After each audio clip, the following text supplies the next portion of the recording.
Okay. Now I'm recording. It's happening. Okay.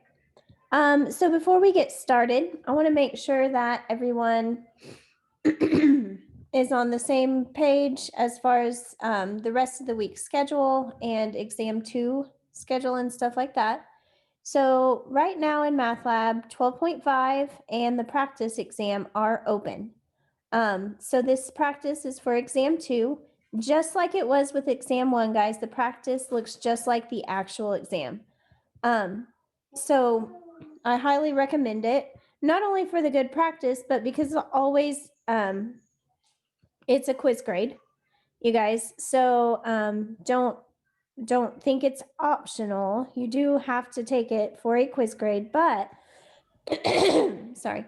But just like the homework, I have it set up, you can take it as many times as you need to get the practice or just to get all the questions right. So it should be a easy 100%, or not easy necessarily, but it's absolutely possible for you to have 100% on that quiz grade because you can keep doing it, keep answering them until they're right, which is also great practice for the test. So those are the things that are open right now. Both of those are due on Sunday night as usual. On Friday in class, we're not going to, obviously, we're not going to be learning anything new. But what we will be doing is I'll be here to answer any questions you guys have over practice exam questions, or the homework, whatever. But that's the time, guys. So I would really suggest at least looking over that practice exam before Friday, so you actually have questions to ask me on Friday. If you go over the practice exam and it all makes sense and you feel really comfortable, don't just come on just to come on Friday if you don't need to. If you're not here, I will just assume that you're good and you don't have any questions, and that's fine. Fridays are always low for us anyway, so I do want to answer all your questions that I can, because after class ends on Friday, so Friday at noon, is when the actual exam will open. So it's not going to be opened while we're having class answering questions about the exam. But right at noon when we finish, it'll open up for you. And it's actually going to be open until Monday. So that's how it's going to go. Make sure that when you do take the actual exam, that you are writing any work that you have down, hopefully in an organized manner, because you need to upload that to D2L so I can see your work on these problems. Sorry. So I can see your work on these problems. I know I said it in the email. I'm just going to say it again. I'm not going to be lenient on that. Either I have your work, or your whatever grade you get on exam two is going to be voided. I was a little bit lenient on the exam one. I kind of worked with people because it was like, oh, well, this is the first time we're doing this. Maybe they maybe it was miscommunicated and, this and that and the other thing. But everybody knows now, you guys. So you're going to upload it to D2L. If you do have a problem for some reason getting it onto D2L, you can email it to me also. Preferred method, definitely D2L, because it's nice and neat and organized, by person. But definitely get it to me one way or another. Email, as a second option.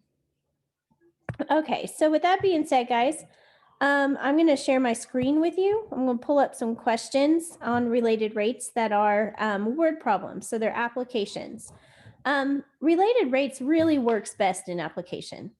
And I really like the application problems that we do. You'll notice that they're not overly complicated. We're using the same steps that we did last time when we looked at the related rates problems that were just numbers. What can be complicated about it is interpreting what they're asking and then what they're giving you. So we're going to go through it though, and then you'll be able to figure it out. So here we are.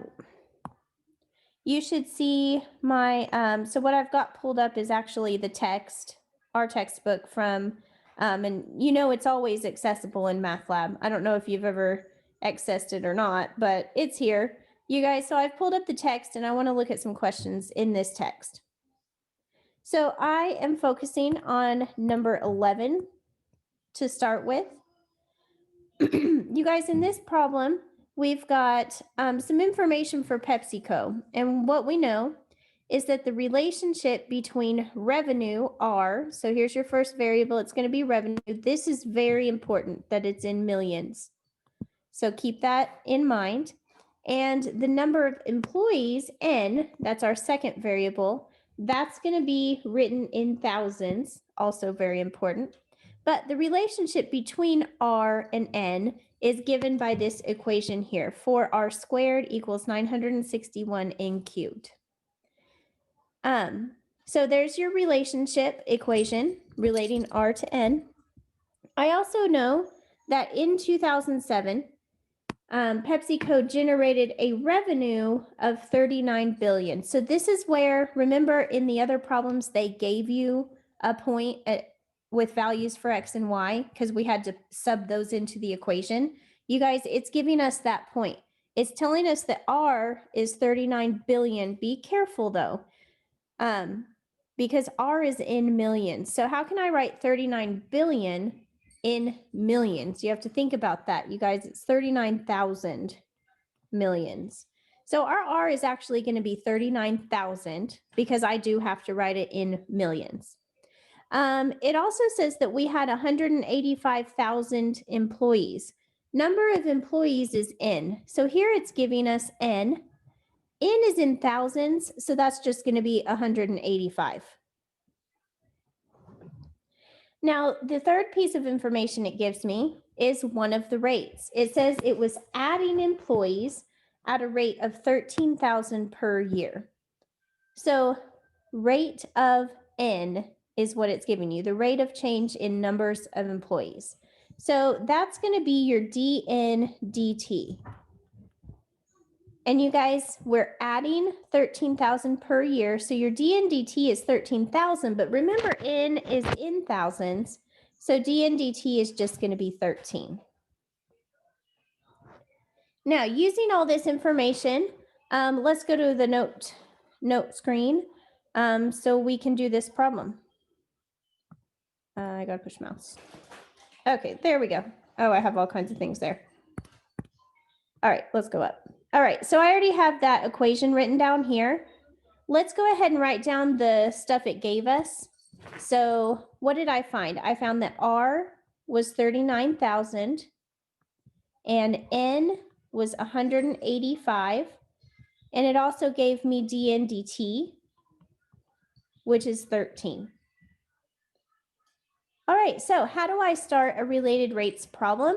Well, I take the derivative of everything in the equation with respect to time. So let's do that. So I have 4R squared. So take the derivative of that with the power rule. I'm going to get 8R. But don't forget, everything gets a dt. So I have 8R dr dt equals, you guys do the 3 times 961, we'll get 2883 n squared. Don't forget dn dt.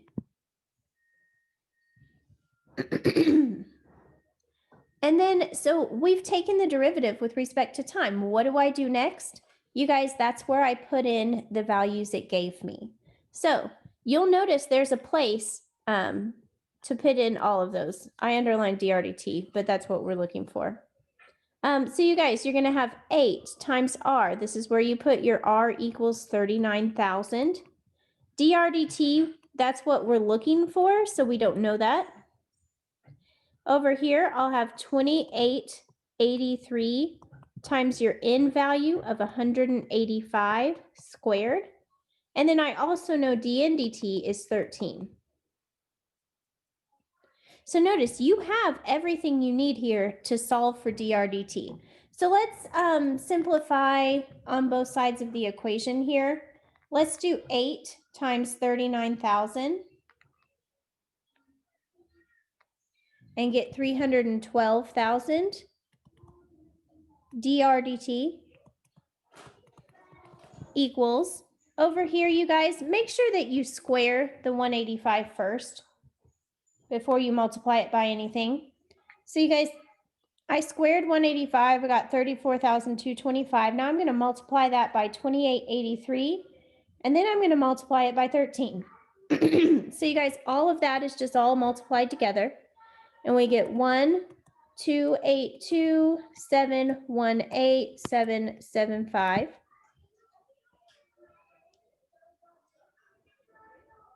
And how do I get dr dt by itself from here? Well, I just divide both sides by 312,000.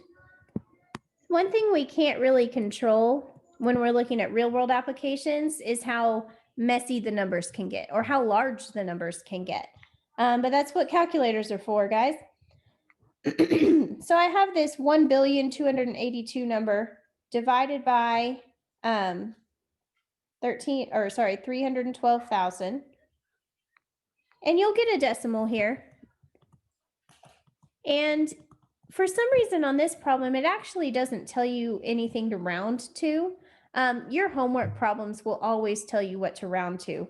So what I get here is 4,111. Let's call it 0.28. I just rounded to the 100th here. But in your answer, depending on what it asks for, if it says, what if it said round to the nearest billion? You guys, let's think about this in all sorts of ways. So 4,000, remember this is, you had all of these R values to begin with in millions. So this is in millions too. 4,100, geez, 4,111 million. You guys, isn't that about 4 billion? Or 4.1 billion, possibly, depending on how they want your answer. So your answer is likely going to be a rounded value of billions. So keep that in mind as you're doing the question that looks similar to this.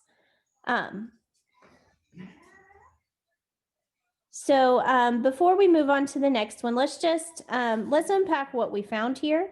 So you guys, Pepsi company obviously has employees in a certain number and they have a revenue of a certain number.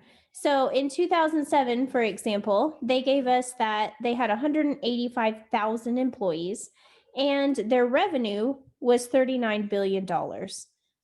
Using the relationship that they found between revenue and number of employees, they found that in that time, while they were hiring 13,000 employees a year, their revenue would be increasing by about $4 billion per year. So you guys, why would this be important to know? Well, because this relationship equation isn't necessarily always increasing, which means right now, as employees are going up, revenue is also going up. But there might be a point where revenue stops increasing as number of employees increases. So what if we had found a negative revenue change here? What would that mean? Well, it would mean something like we're adding too many employees and in turn having to pay too many employees to cover a change in revenue. You know, so these that's why these kinds of questions are asked. You know, what's the optimum number of employees we should add every year to have the biggest increase in revenue or something like that? So you guys, let's look at the next problem I want to look at. So I'm going to have to do that and do that. And the next one I want to look at is number 17. So you guys, here on number 17, I have the radius of an inoperable spherical tumor. And it says that the radius is increasing by 0.5 millimeters per month. So you guys, first of all, radius is r, and r is increasing by 0.5 per month. So you guys, if it's giving me a rate of increase in a radius, Gracie, just go outside if you want to go outside.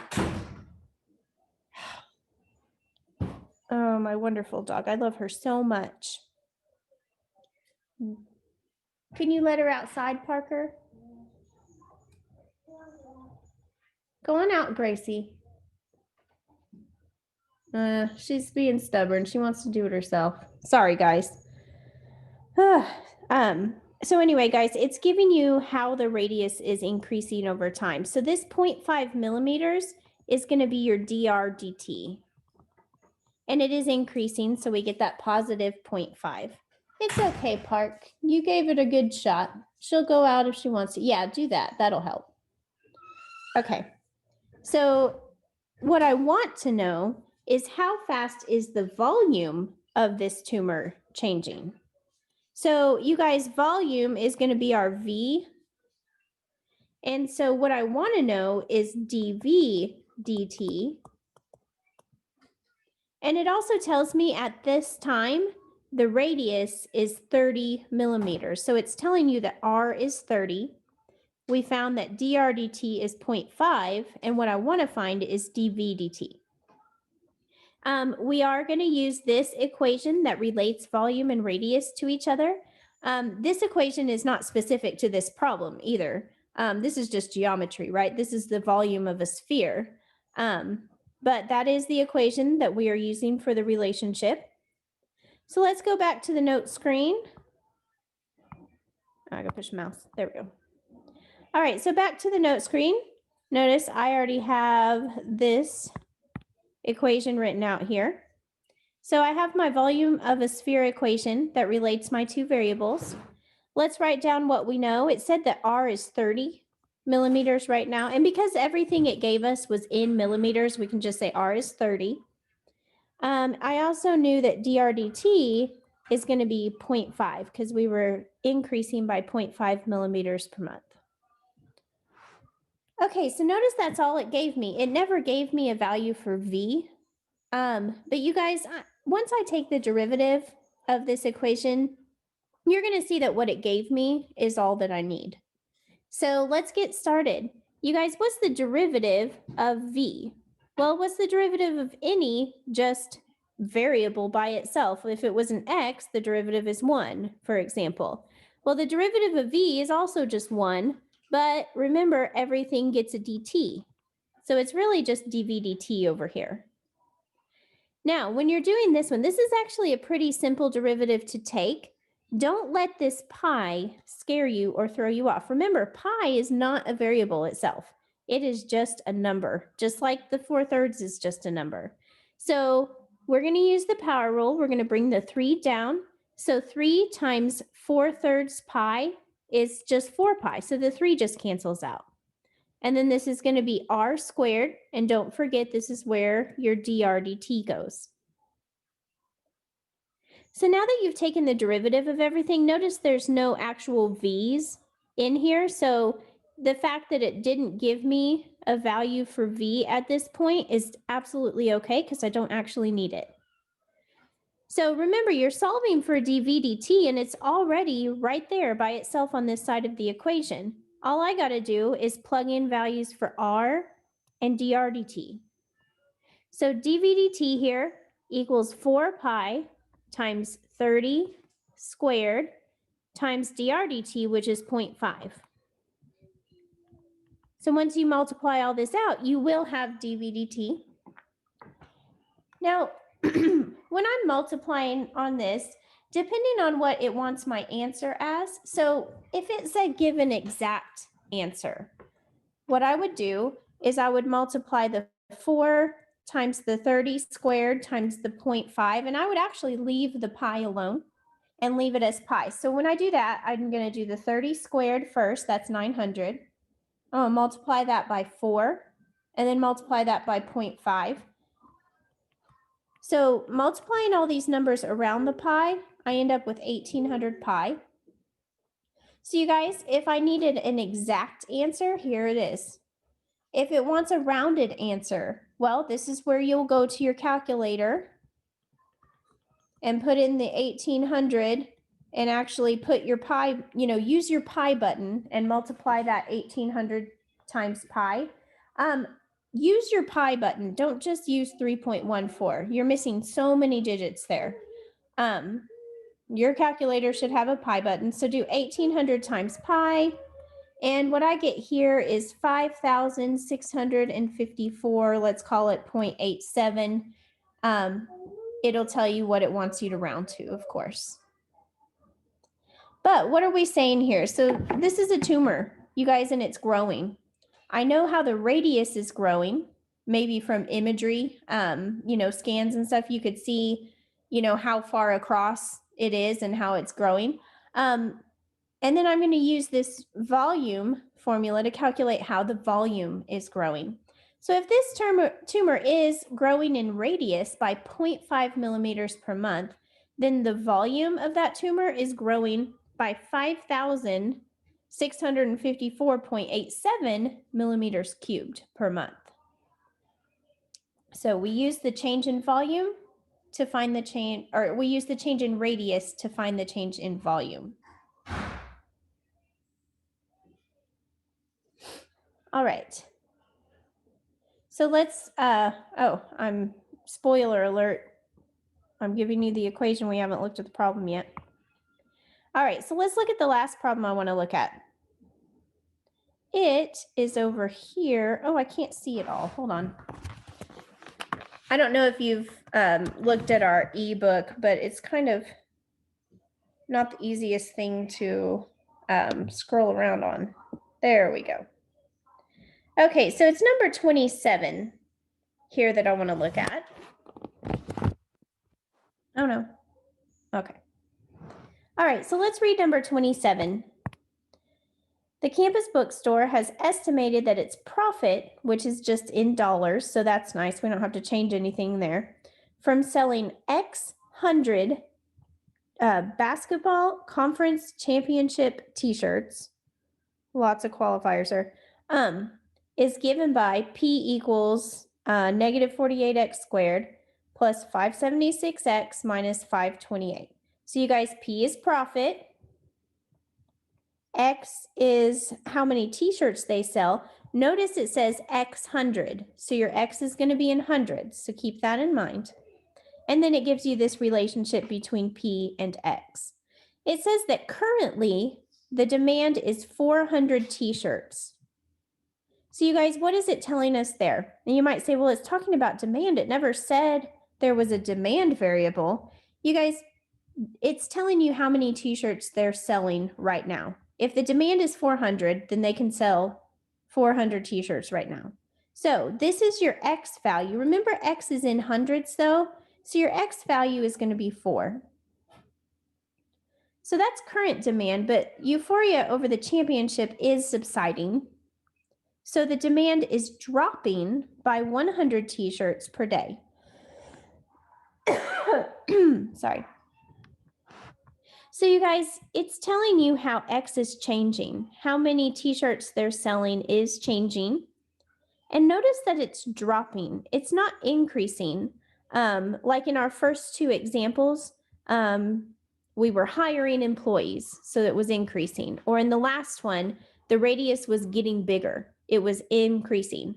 But you guys, this time demand, or the change in X here, is dropping. You're going to need to note that dx dt is negative. So you guys, anytime you have a question that talks about a decrease, when it gives you a rate, make sure that you know that that needs to be a negative change.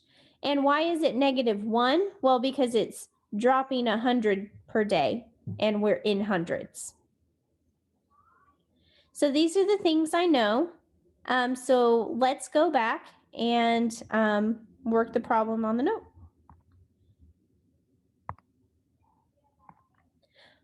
Okay, let me clear all the red. Okay, so guys, on this one, notice I have the equation written out. What we know right now is that they're currently selling 400, so X is 4, but the amount they're selling is changing over time by -100 per day, so -1. And that's all it gave us, so it's probably all we need. So let's start. Whoa, what did I do? So let's start taking the derivative of everything. You guys, what's the derivative of p? Well, that's just 1 dp dt. -48 x squared, bring the 2 down, we get -96x. Don't forget, it also gets a dx dt. Plus, derivative of 576x is 576 dx dt. So notice, because both these terms had x's, they both get dx dt. And then the minus 528, that just goes away. So now is the time to plug in the known variables. So dp dt, which is how profit's changing over time, so i.e. what we're looking for, is -96 times your x, which is 4, times dx dt, which is -1, plus 576 times dx dt again, which is still -1. So notice dp dt is already solved for. All you got to do is the math here.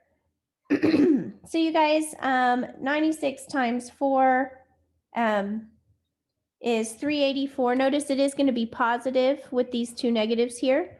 So I'm going to get positive 384. This is dp dt. This 576 times -1, that's just going to be minus 576.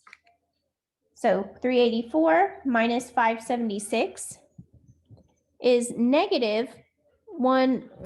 Let me try it again. It's -192. No, okay. Got it. I don't know why I struggled so much on that. Okay. So this is how the profit's changing as the demand for these shirts is going down. It should make sense that this is also negative. You guys, if you're not selling as many shirts, then you're not making as much profit. So don't worry if you end up with a negative on problems. It just means that it's changing by decreasing. So this was our first negative, but it does make sense in the context of the problem. Okay, so you guys, those are the 3 applications you're going to see similar problems to in your homework and or practice exam and or regular exam. So these are the ones you want to be clear on how to do. So that's all I have for you right now.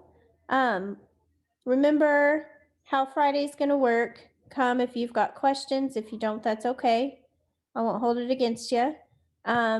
Get your practice exam and your homework done by Sunday night. Make sure you get your actual exam done by Monday night. And what else was I to say? Oh yeah, please don't forget to give me your work either on D2L, or if you can't get that to work, email it to me. And other than that, guys, and we are still Zooming on Friday. Just FYI, if you didn't know that. So I will either see you here on Friday in Zoom, or I won't, and I'll see you on Monday.